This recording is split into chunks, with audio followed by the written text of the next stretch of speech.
गवार स्वच्छ धुवून दोन्ही बाजूची टोकं काढून टाकली. 1-1 इंचाचे तुकडे करून घेतले. कुकरच्या डब्यात 2 वाट्या तांदूळ घेतले. वरणासाठी अर्धी वाटी तूर डाळ आणि पाव वाटी मूग डाळ घेतली. डाळ तांदूळ धुवून घेतले. आवश्यकतेपुरतं पाणी घातलं. डाळ शिजवतानाच हिंग, हळद, हिरवी मिरची आणि कढीपत्ता घातला. डाळ आणि भात कुकरला शिजवून मिक्सरच्या भांड्यात ओल्या नारळाचे तुकडे घेतले. थोडीशी कोथिंबीर घातली. 4 ते 5 कढीपत्त्याची पानं घातली. 1 हिरवी मिरची घातली. 1 आमसूल घातलं. चवीपुरतं मीठ घातलं आणि थोडीशी साखर घातली. 2 चमचे पाणी घालून चटणी बारीक वाटून घेतली. चटणी तयार आहे. कुकरमध्ये 3 ते 4 चमचे तेल गरम केलं. तेल तापल्यावर राई जिऱ्याची फोडणी दिली आणि ह्यात मोडून घेतलेली गवार घातली.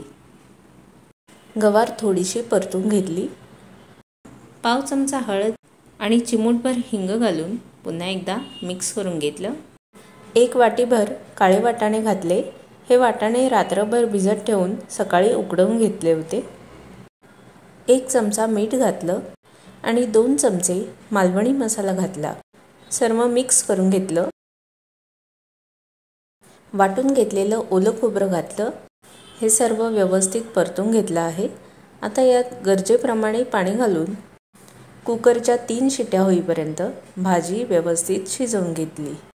कुकरचं प्रेशर पूर्णपणे थंड झाल्यानंतर डाळ भाताचा कुकर उघडला आणि शिजवलेल्या डाळीमध्ये आवश्यकतेप्रमाणे पाणी घालून डाळ व्यवस्थित एकजीव करून घेतली.